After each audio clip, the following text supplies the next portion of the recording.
politik itu lebih tinggi nilainya dibandingkan dengan para ulama. Kok bisa Gus?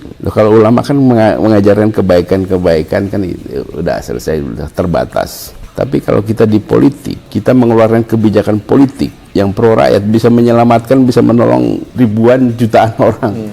Tapi memang bekalnya kan itu, kita kan lihat bahwa kekuasaan itu kalau digunakan dengan baik akan bermanfaat buat rakyat. Nah, jadi kalau ada kekuasaan digunakan dengan cara tidak baik untuk kepentingan sedikit orang, untuk kepentingan mereka, ini nggak benar, harus kita ingatkan. Kan mengingatkan itu penting. Bangsa Indonesia ini kayaknya, saya bilang, ini Indonesia ini kayak negara paling beragama aja. Persoalannya selalu di agama aja. Padahal korupsi juga paling gila. Tapi dikit itu soal agama. Yang diributkan selalu soal agama.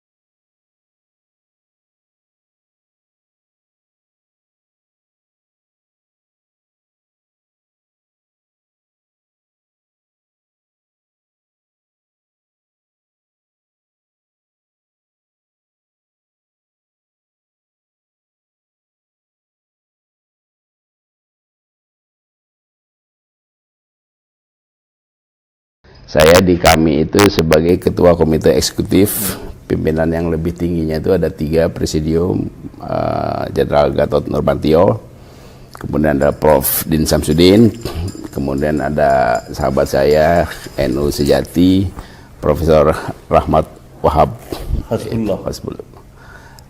Nah, kemudian kalau hari-hari sih komite kita di sini eksekutif rapat memantau persoalan-persoalan. Nah, hari-hari ini memang sebetulnya bukan hari-hari, bulan-bulan terakhir ini memang kita punya masalah yang sangat serius ya. Nah, kita ini kan, saya bilang sama teman-teman, kami itu didesain bukan untuk organisasi permanen. Jadi kalau Indonesia sudah selamat ya kita bubar. Nah, persoalannya kan indikator selamatnya apa? Nah, jadi kira-kira demikian lah. Dan kebetulan juga saya kan pernah ada di pusat kekuasaan juga. Saya belajar politik langsung dari guru besar Abdurrahman Wahid, Kiai Haji Abdurrahman Wahid, soal politik, soal ketatanegaraan dan lain-lain. Nah, memang agak menarik ya kalau kita memahami dunia politik ketatanegaraan. Waktu itu saya tanya sama Gus Dur, apa sih politik ini? Maksudnya apa? Dia bilang Mas Adi. Dia kalau manggil saya itu antara Mas Adi dengan Mas Ardi. Manggil nama belakangnya, nama keluarga saya Mas Ardi. Politik itu lebih tinggi nilainya dibandingkan dengan para ulama. Nah, kok bisa Gus? Kalau ulama kan mengajarkan kebaikan-kebaikan kan udah selesai, udah terbatas. Tapi kalau kita di politik, kita mengeluarkan kebijakan politik yang pro rakyat, bisa menyelamatkan, bisa menolong ribuan jutaan orang. Contohnya soal wajib belajar atau bebas belajar, itu kan itu keputusan politik. Karena itu dalam Islam juga politik juga dihormati, yang siasah itu kan. Dulu para sahabat juga menjalankan politik, tapi politik yang keberpihakan kepada rakyat. Nah, memang kalau saya mengamati dulu Gus Dur, politik yang berpihak kepada rakyat itu sebetulnya tidak sulit. Kita mengalir, kita bikin, nggak ada mengharap macam-macam, pokoknya bikin kebijakan untuk masyarakat. Contoh misalnya ketika kita membenahi ekonomi atau menata kembali Bulog, nah itu kan menghidupkan para petani. Kurang lebih seperti itulah hebatnya politik. Karena itu kemudian saya jadi kecanduan di politik ini.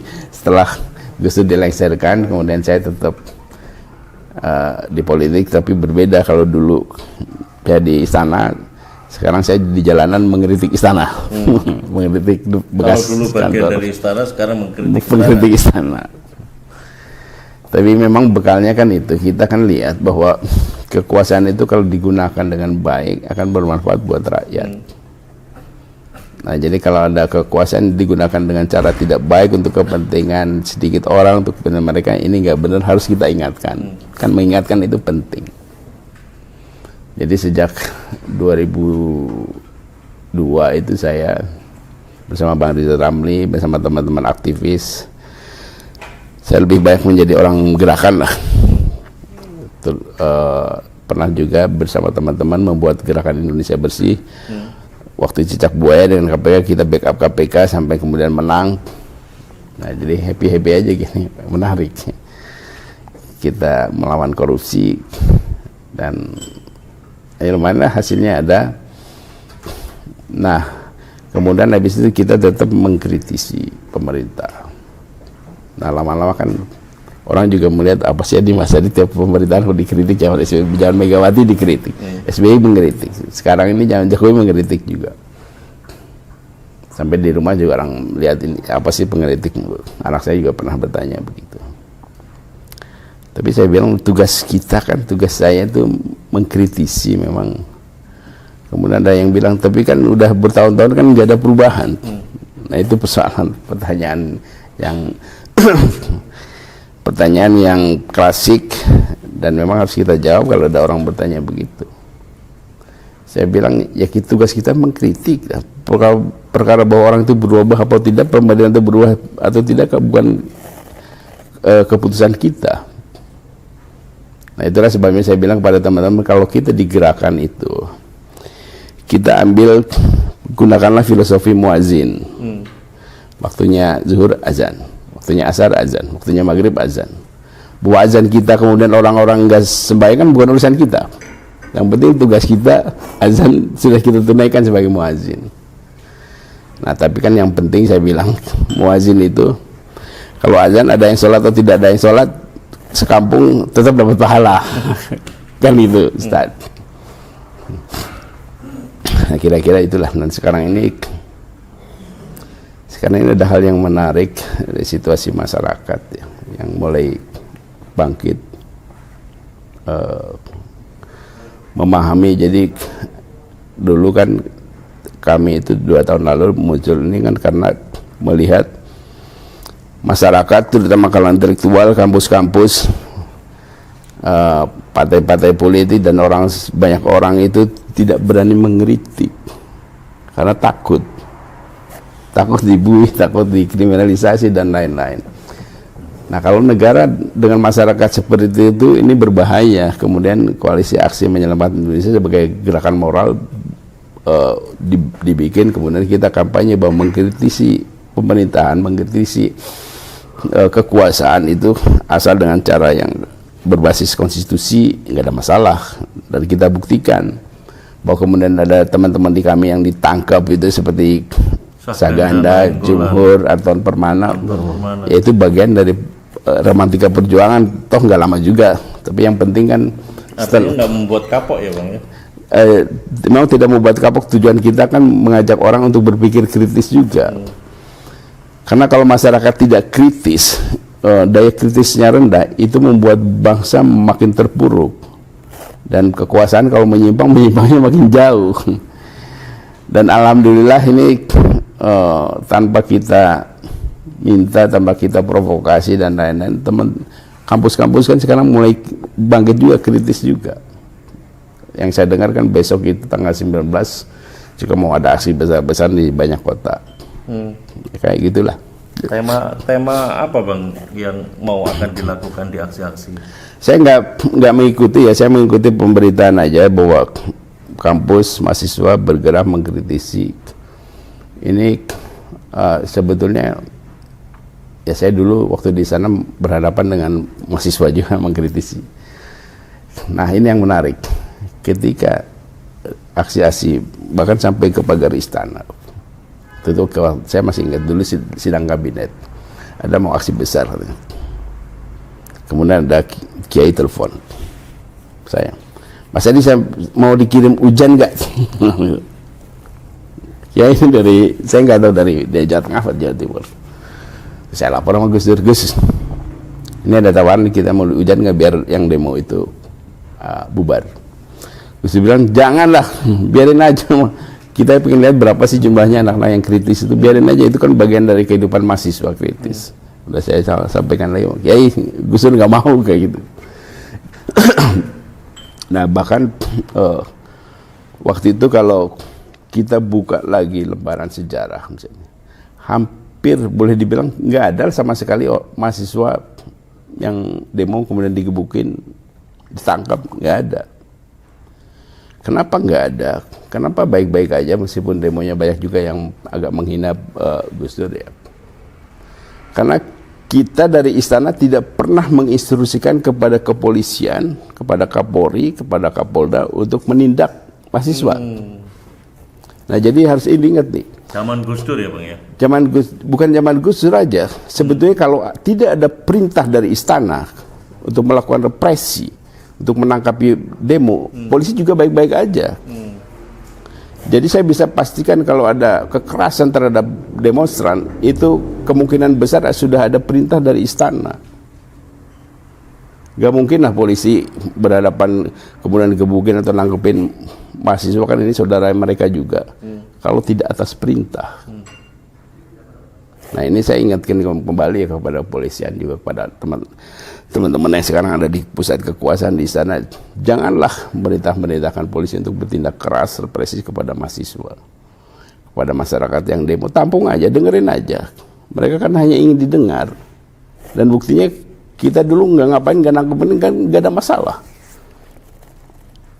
Nah itu karena ini bagian dari demokrasi. Jadi kalau masyarakat kita dibungkam dikit-dikit dikriminalisasi demo, ini yang senang itu pihak luar. Pihak luar, jadi pemerintahnya makin ngaco, mereka makin hobi nyolong-nyolong kekayaan negara kita. Begitu kita kritisi soal yang nyolong-nyolong itu, kitanya dikriminalisasi, kan jadi nggak berani lagi. Akhirnya mereka senang nyolong-nyolong kekayaan negara kita. Saya potong, Bang. Ada orang publik yang berasumsi bahwa suasana yang ada sekarang ini sepertinya seperti suasana dulu menjelang 1998, saat-saat terjadinya 1998. Denny Indrayana menyampaikan semacam 4 faktor yang menjadi syarat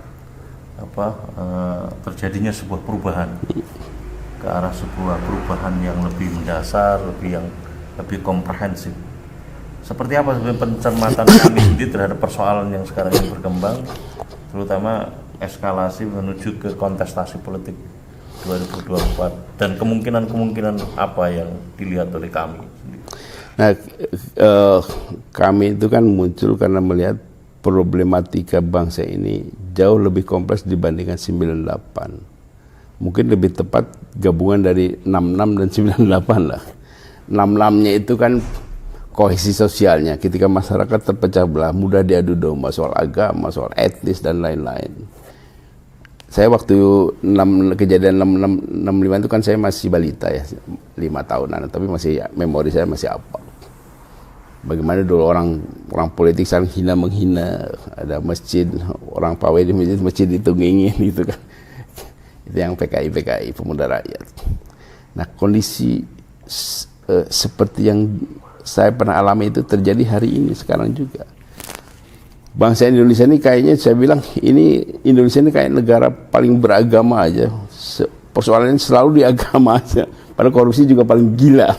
Tapi dikit itu soal agama, yang diributkan selalu soal agama, soal azan, soal khilafah, soal segala macam ini. Seolah-olah terbaru ini Ustadz Abdul Somad ini sekarang. Nah jadi kita ini hanya disibukkan soal-soal agama. Kita sudah mengingatkan juga kepada saudara-saudara kita, teman-teman kita.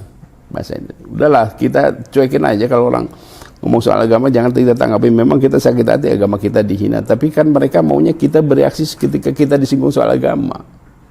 Tapi ketika kekayaan negara kita dicolongin bangsa lain, kan kita nggak pernah bermasalah. Contoh lagi, sebelum ini ada sahabat saya Edi Mulyadi, dia menggunakan kosakata pergaulan Betawi. Kalau tempat yang jauh ini kan, kalau Betawi kan ini tempat jin buang anak. Hanya karena ngomong begitu ya. hanya karena itu kan masalah biasa. Dulu tempat saya Bekasi itu kata orang-orang Jakarta, kata saudara saya, kamu tinggal di Bekasi kayak tempat jin buang anak. Pondok Indah itu dulu dinyatakan juga seperti itu, dan gak ada masalah, ini bagian dari budaya. Tiba-tiba itu menjadi kriminal. Sekarang ditahan, ada masuk pengadilan. Ini kan sebetulnya peringatan kepada para pengkritik ibu kota negara. Lihat tuh contoh kalau ngeritik Edi masuk agar semua orang takut. Tapi kan pengkritik banyak. Tapi kan pemerintah rezim ini hanya berani kepada Edi Mulyadi. Yang lain nggak ada masalah. Nah ini kan tidak boleh ketidakadilan diterapkan ke situ.